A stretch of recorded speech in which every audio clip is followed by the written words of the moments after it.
Hello everyone, advocate Sameer Sharma this side.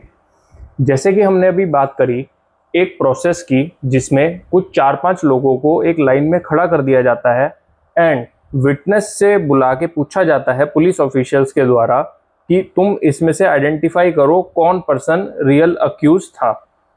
इस process को क्या कहते हैं? बेसिकली ये जो प्रोसेस होता है इसका नाम होता है TIP, टेस्ट आइडेंटिफिकेशन परेड। और इसी TIP प्रोसेस से रिलेटेड कुछ क्वेश्चंस हैं जिनको आज हम इस वीडियो में डिस्कस करने जा रहे हैं।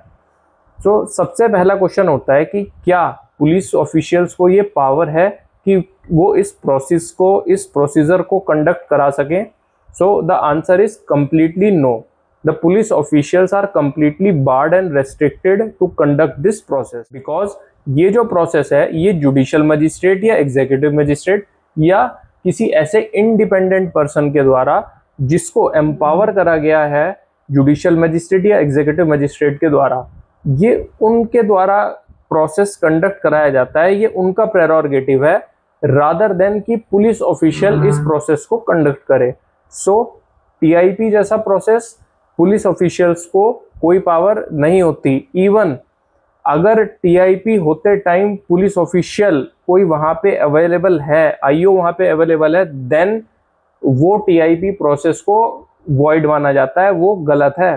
That TIP is considered as a vague TIP, उसको एडमिसिबल नहीं किया जाएगा even then as a corroborative evidence. Next question हमारा उठता है कि इस TIP में क्या जो लोग खड़े हुए हैं, जो अक्यूज एक लाइन में खड़े हुए हैं विटनेस के लिए कि विटनेस पहचाने कौन पर्सन था, क्या वो सारे सिमिलर नेचर के होने चाहिए या वो डिफरेंट भी चल सकते हैं? सो द आंसर इज के जितने पर्सन लाइन में खड़े हुए हैं, जितने अक्यूज हैं, वो सारे सिमिलर नेचर के होने चाहिए। सिमिलर नेचर से होने का मेरा क्या मतलब है? उनका बॉडी वेट, उनकी हाइट या कोई ऐसा एक्सप्लिसिट जो एक्सप्रेसली दिख रहा हो, कोई बॉडी मार्क, वो सारी चीज़ें आपस में उन पर्सन्स की मैच करती हुई होनी चाहिए। ऐसा नहीं होना चाहिए कि 2-3 जने तो बिल्कुल ही पतले हैं और 2-3 जने बिल्कुल ही मोटे हैं, या फिर ऐसा नहीं होना चाहिए कि किसी की हाइट बहुत ज़्यादा कम है देन 2-3 पर्सन ऐसे हैं जिनकी हाइट बहुत बड़ी है।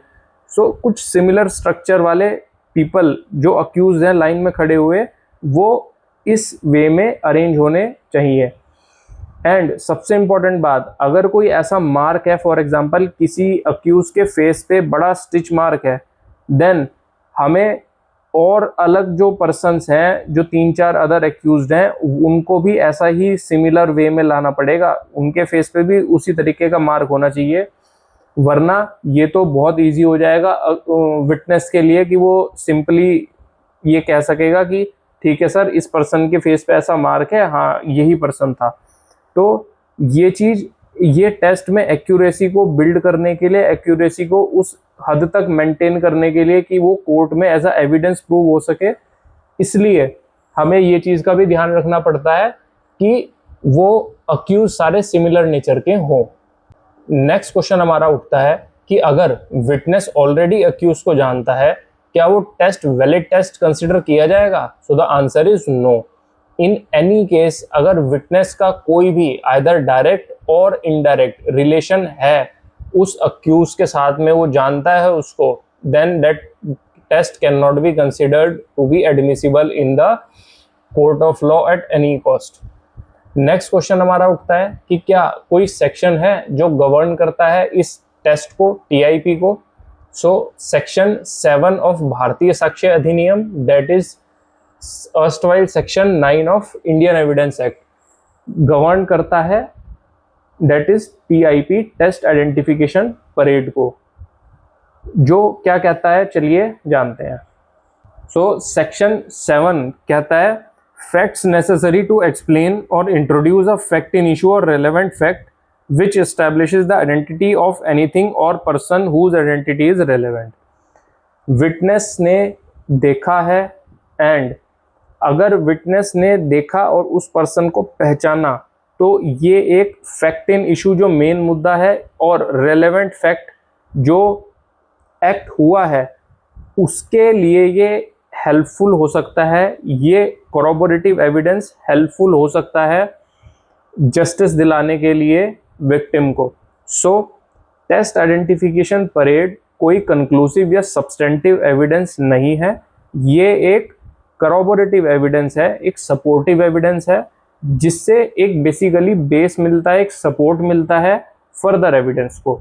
सो इससे हम ये कंक्लूड कर सकते हैं कि सिंगल इस टेस्ट के बेसिस पे किसी को सजा नहीं हो सकती, कोई पर्सन को गिल्टी करार नहीं किया जा सकता।